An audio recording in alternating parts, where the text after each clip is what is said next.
الف اللہ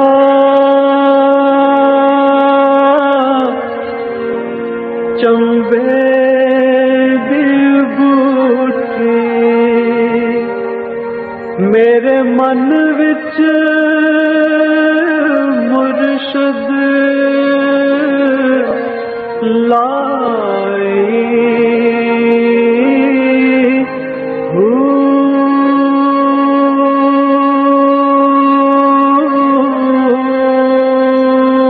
قابل صد احترام صاحب مجازین سلسلہ عالیہ، قابل احترام ڈوین الامیر محترم رحمۃ اللہ ملک صاحب، قابل احترام امیر سلسلہ عالیہ لاہور، معزز خواتین و حضرات، السلام علیکم ورحمۃ اللہ۔ الحمدللہ اللہ جل شانہ کا شکر گزار ہوں۔ ارشاد باری تعالیٰ ہے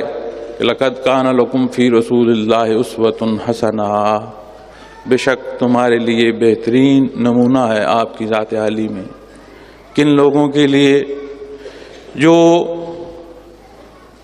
عاجزی اور انکساری رب العالمین سے روز معاشر کا یقین رکھتے ہیں اور کثرت ذکر الہی کرتے ہیں۔ نبی کریم صلی اللہ علیہ وسلم کا ارشاد عالی ہے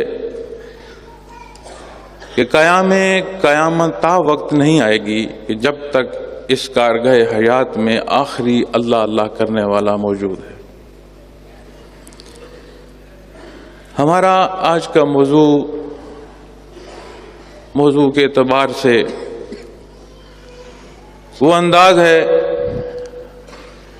کہ اس بارے میں سوچ کے اظہار رائے پر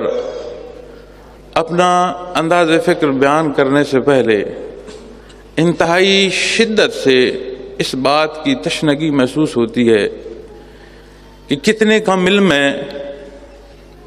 کتنے کمزور ہیں، اس اعلیٰ ذکر کو کیسے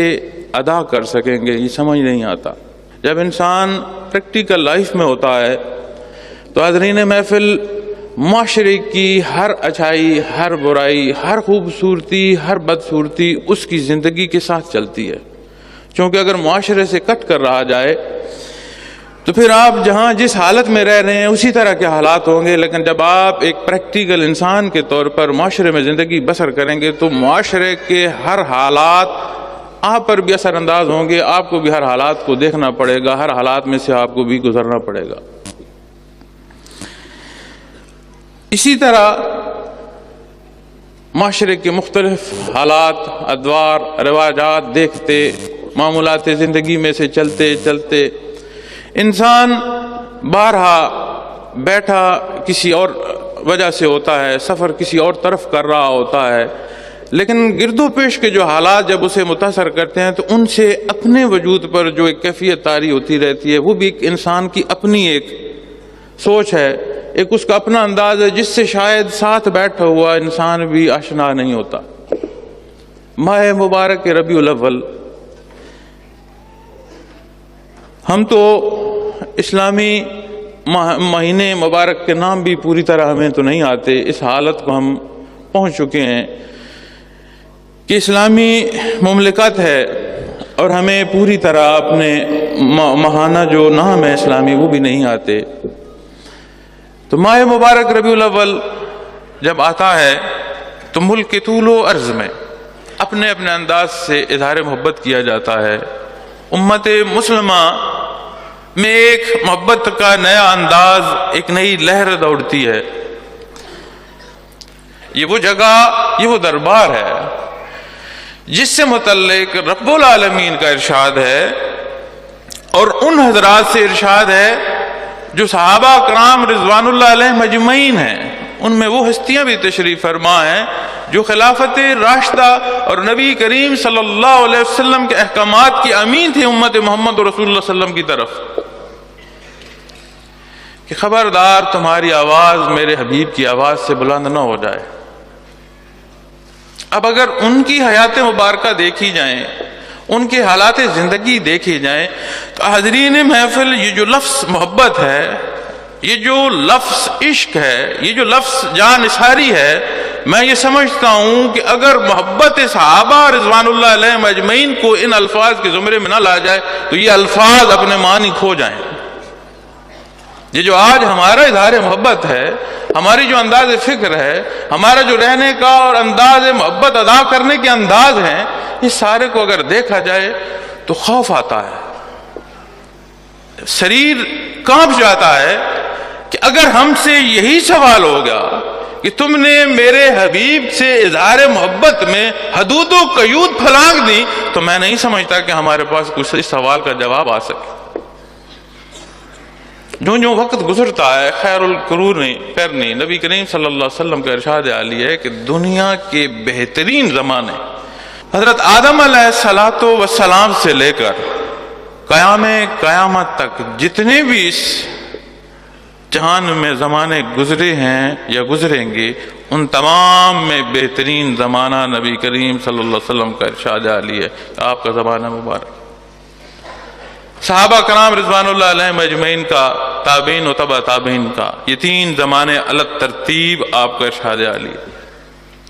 اور صحابہ کرام رضوان اللہ علیہم اجمعین کے آخری زمانے میں ایسے بھی انداز ملتے ہیں کہ صحابی رسول نے یہ ارشاد فرمایا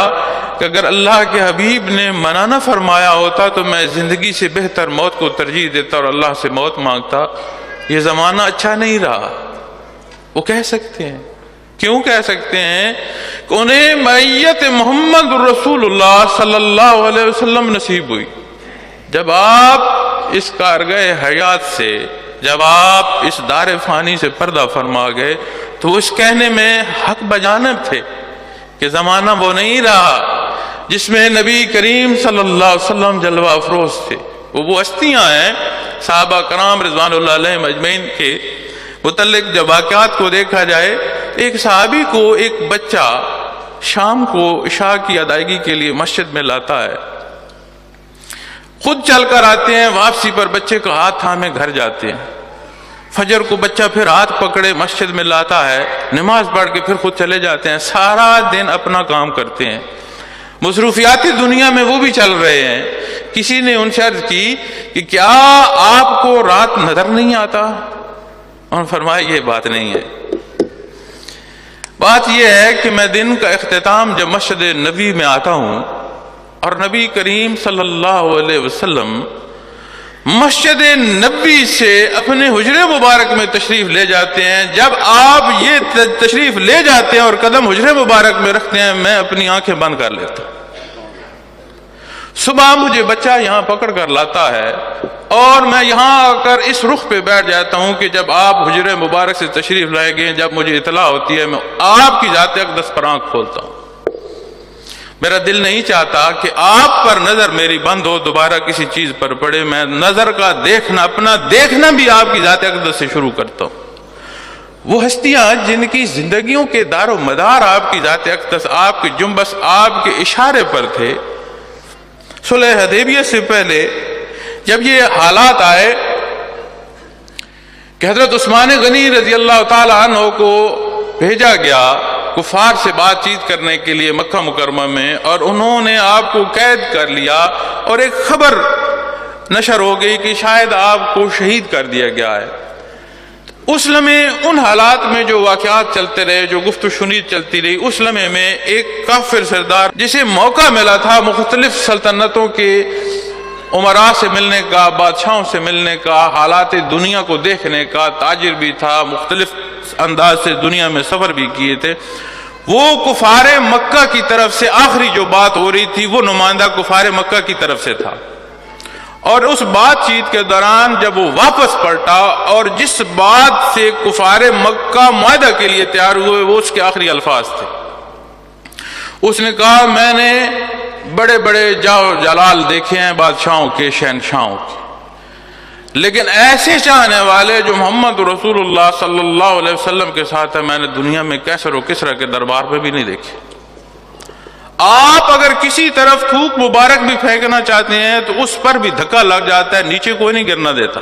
لعاب مبارک کو بھی ہاتھ پر لیتے ہیں اور پوری جوش سے وہ اپنے چہرے پر ملتے ہیں، وجود پر ملتے ہیں، سینے پر ملتے ہیں، اور جسے وہ نصیب ہو جائے وہ دنیا کا خوشبخت ترین انسان تصور کرتا ہے اپنے آپ کو۔ یہ ممکن نہیں ہے کہ ان کے ہوتے ہوئے آپ آقا نامدار صلی اللہ علیہ وسلم تک پہنچ سکیں، یہ اپنی جانیں نشاور کر دیں گے آپ کے ایک حکم پر، اس لیے بہتر ہے ان سے معاہدہ کرو۔ یہ وہ ہستیاں ہیں جنہوں نے اظہار محبت کیا، اور اس سارے انداز کو اور آپ صلی اللہ علیہ وسلم کی جو مدح و ثنا رب العالمین نے قرآن کریم میں ارشاد فرمائی ہے، اس سے بات نہ کوئی بیان کر سکتا ہے نہ کوئی بیان ہو سکتی ہے۔ تعلیمات محمد رسول اللہ صلی اللہ علیہ وسلم، برکات و فیضات محمد رسول اللہ صلی اللہ علیہ وسلم، وہ انداز، وہ فکر ہے جو ہم جیسے گناہگار، کمزور، خطا کار، ہم وہ لوگ ہیں کہ ہمیں اپنے جیسے لوگ جنہیں اللہ نے اس معاشرے میں کوئی مقام دے دیا ہے وہ ہمیں سلام دینا نہیں پسند کرتے، ہمارے ساتھ بیٹھنا پسند نہیں کرتے، ہمارے ساتھ گفت و شنید کرنا وہ پسند نہیں کرتے، حالانکہ ہم ہی طرح کے وہ انسان ہیں، اسی طرح کے ان کی بھی ہاتھ پاؤں بازو، اسی طرح کی ان کی صحت، بیماری، زندگی، موت، ہر چیز ان کے بھی ساتھ ہے۔ وہ بھی اس کارگاہ حیات میں اسی انداز سے زندگی کے وجود کی جو حالات ہیں زیر و بم ہے اسی طرح جس طرح ایک غریب اور عام آدمی ہے، لیکن وہ پسند نہیں کرتا کہ یہ کوئی میرے لیول کے لوگ ہیں۔ وہ رحیم ہے، کریم ہے، یہ اس نے ہم پر مہربانی فرمائی کہ اس نے ہمیں بحیثیت مسلمان نبی کریم صلی اللہ علیہ وسلم سے رشتہ عطا فرما دیا، یہ اس کا احسان ہے۔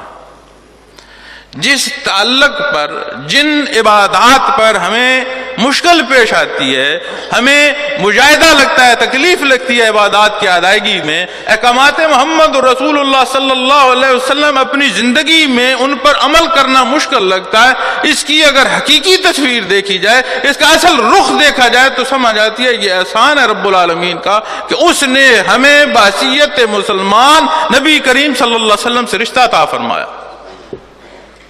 یہ اس کا احسان ہے کہ اس نے ہمیں وہ عبادات، وہ انداز بتلائے جس سے اللہ کی رضا، جس سے رسول رضا الہی نصیب ہوتا ہے۔ حاضرین محفل، یہ وہ دنیا، وہ انسان ہے جس سے اسی طرح کا انسان بلانا، بات کرنا، ہاتھ ملانا پسند نہیں کرتا۔ اسے رب العالمین نے، مالک کل کائنات نے، وما ارسلناک الا رحمۃ للعالمین، جب اس آیہ مبارکہ کو رب العالمین ارشاد فرماتا ہے تو اس کے معنی و مفاہیم میں اگر آپ جائیں، معنی بعید میں اگر آپ جائیں تو ایک بات سمجھ آتی ہے کہ ایک خالق کی ذات ہے، باقی تمام مخلوق ہے۔ ایک طرف رب العالمین، تمام طرف عالمین، ایک خالق باقی تمام مخلوق۔ اور جب ارشاد باری تعالیٰ ہے کہ وما ارسلناک الا رحمۃ للعالمین، کہ اے میرے حبیب میں نے تجھے تمام مخلوقات کے لیے، تمام جہانوں کے لیے، تمام عالمین کے لیے باعث رحمت فرمایا ہے، تو سمجھ آتی ہے کہ اس کائنات کو حیات بخشنا، وجود بخشنا، اس وجود کو روانی عطا فرمانا اور ہر ایک کی ہر ضرورت پوری کرنا، وقت معین تک اس کو دوام عطا فرمانا، مرہون منت ہے محمد الرسول اللہ صلی اللہ علیہ وسلم کی خاک پاک۔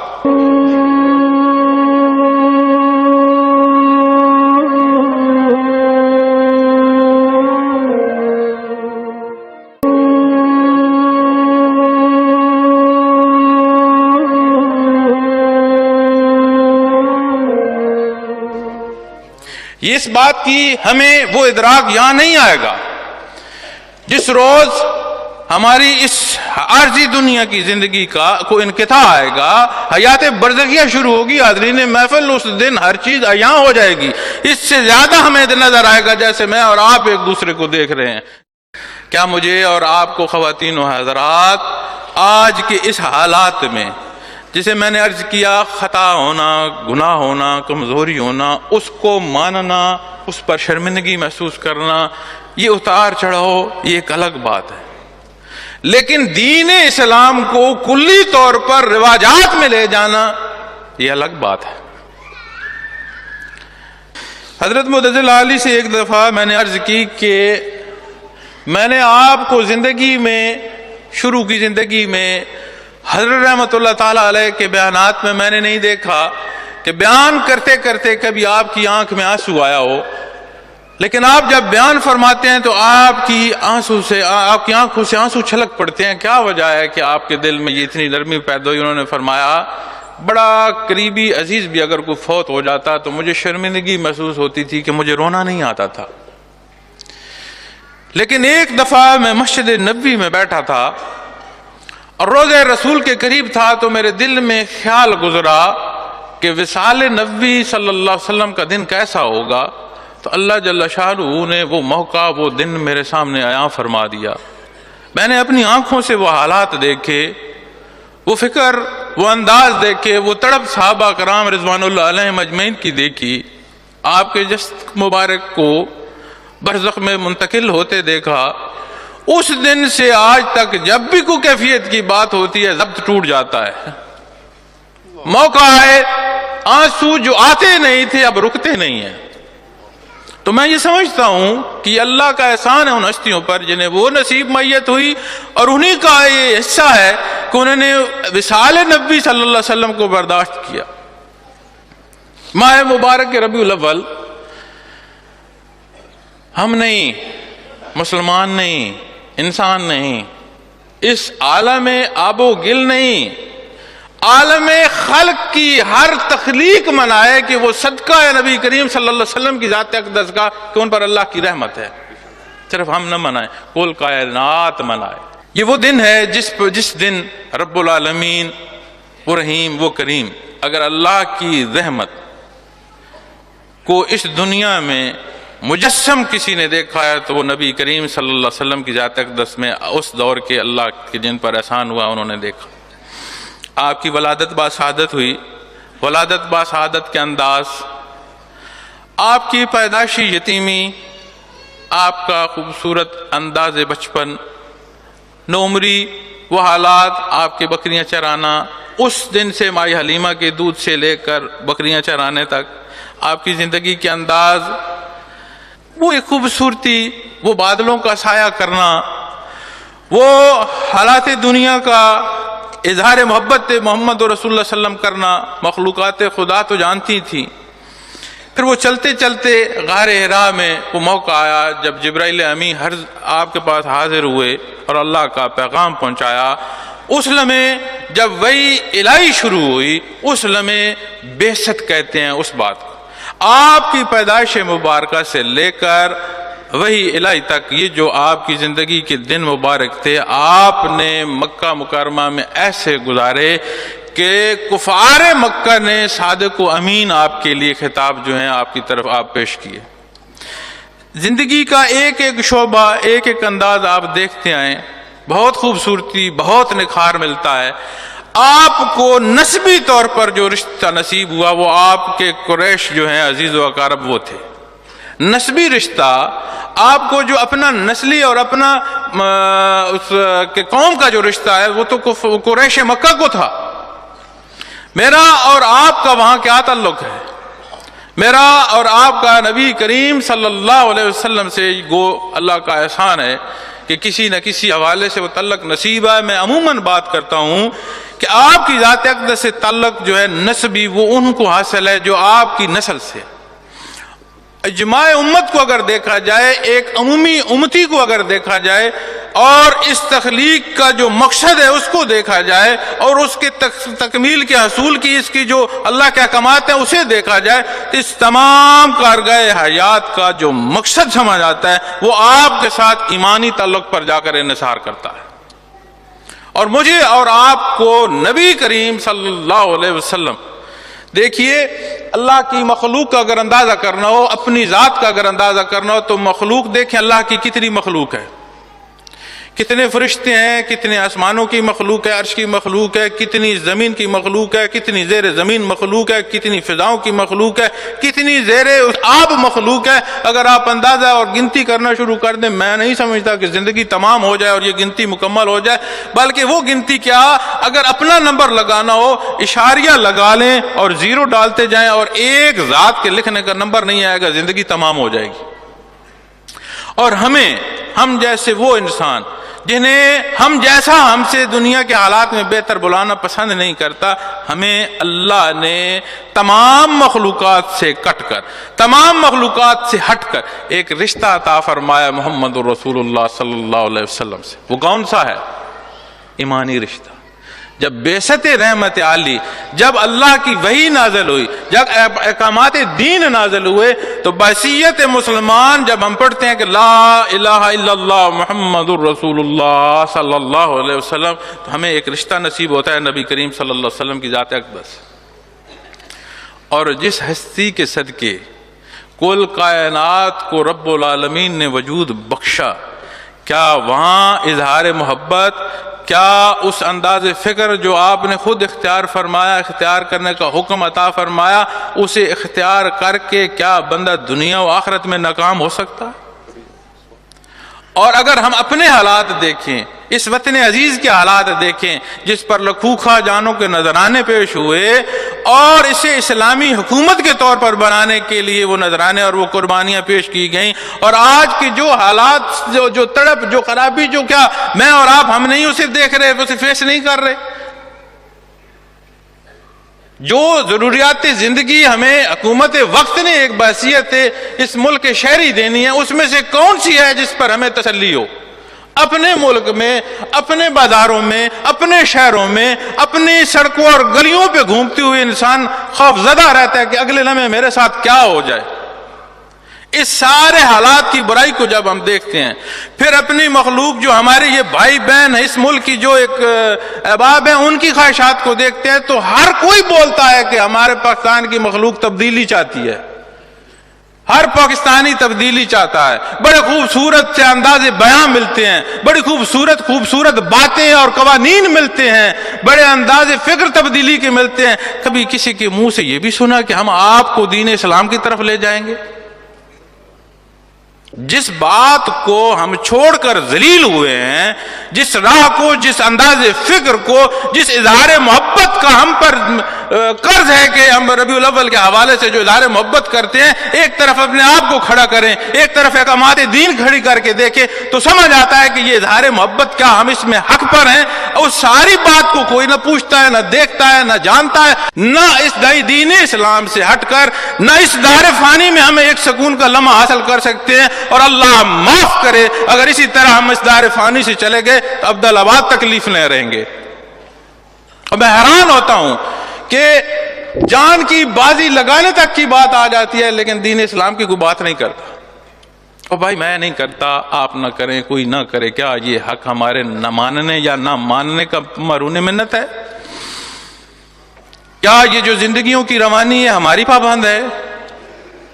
کیا حیات برزخیہ وہ بھی اگر نصیب ہوئی 4 گز زمین، کیا وہ ہمارے اختیار میں ہے؟ جاؤ جلال، یہ لشکر، یہ دنیا کی کوششیں، یہ محنتیں، یہ کاوشیں ہمارے ساتھ چلی جائیں گی؟ اور اللہ ہمیں توفیق عطا فرمائے کہ اگر ہم اس وطن عزیز پر اسلام کا نفاذ نہیں کر سکتے تو یہ 16واں کروڑواں حصہ، یہ 18واں کروڑواں حصہ، یہ تو ایک پاکستان ہے، یہ 6 فٹ کا جو پاکستان ہے، اس میں مجھے اور آپ کو کیا رکاوٹ ہے دین اسلام کے نفاذ پر؟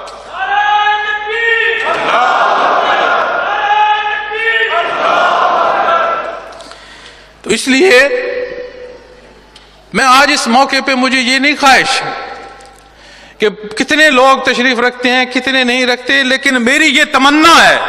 کہ حاضرین محفل میں سلسلہ عالیہ کے احباب ہیں یا ہمارے معزز مہمان ہیں، میں یہ چاہتا ہوں کہ آج کے اس ربیع الاول کے اس پروگرام کا حاصل تب ہوگا جب ہم یہاں سے اٹھیں اور اپنے آخری وقت تک اس دم پر لڑتے جائیں کہ نبی کریم صلی اللہ علیہ وسلم نے کس بات پر اپنے آپ کو تکلیف میں ڈالا، آپ نے کس انداز فکر پر اپنے عزیز و اقارب کو شہید کرایا، آپ نے کس انداز فکر میں ساری زندگی جس تڑپ میں گزاری، آپ نے کون سے انداز پر اپنے دندان مبارک شہید کیے، آپ نے اپنے کون سے انداز پر لہو مبارک، وہ لہو مبارک جس کا صدقہ کل کائنات ہے۔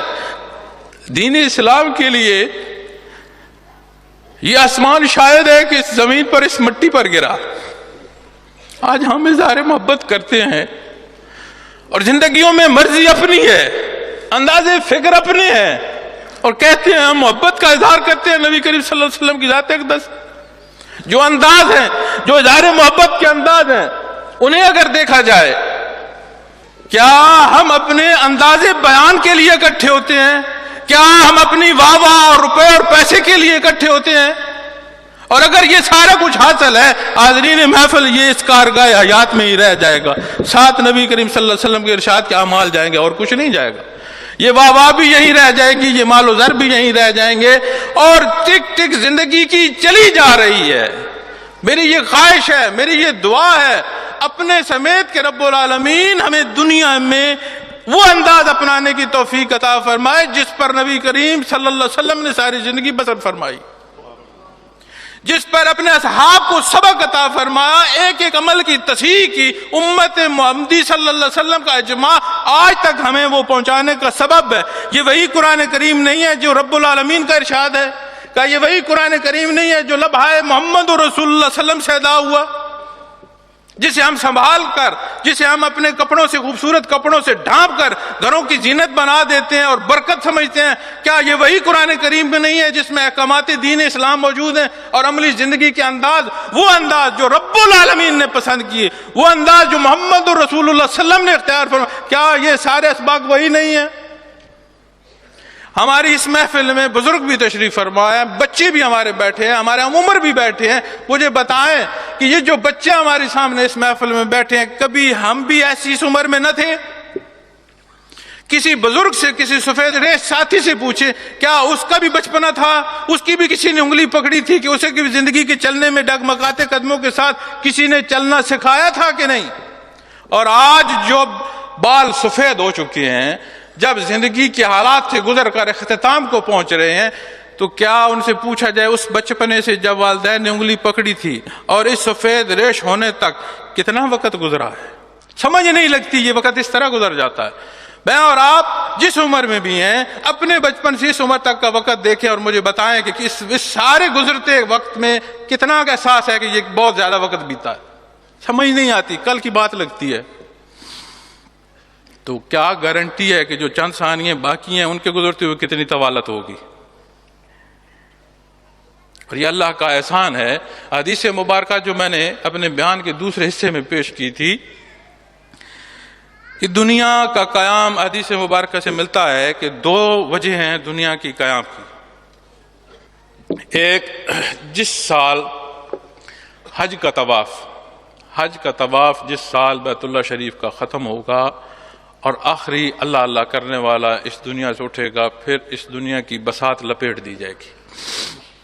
تو سمجھ آتی ہے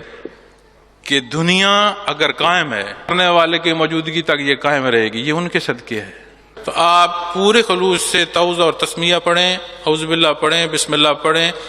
اور متوجہ اللہ ہو کر خیال کریں کہ سانس اندر جائے تو لفظ اللہ، the word اللہ، لفظ اللہ سانس کے ساتھ دل کی گہرائی میں اترے. جب سانس خارج کریں تو خیال کریں ہو کی چوٹ واپس دل پر لگے. اسے 2-4 منٹ آپ کر لیجئے گا، آپ خود دیکھ لیجئے گا کہ جو بات وہ بھائی کہہ گیا تھا اس سے آپ پر کیا فرق پڑتا ہے. ایک بات.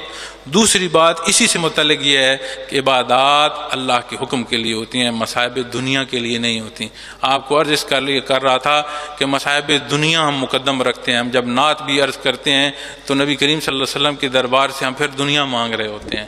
تو دنیا میں بھی یہ آپ کو تقویہ دے گا، لیکن اس کا حق تب ادا ہوگا جب حصول رضائے الہی کے لیے آپ اسے اختیار کریں گے. وآخر دعوانا ان الحمد للہ رب العالمین.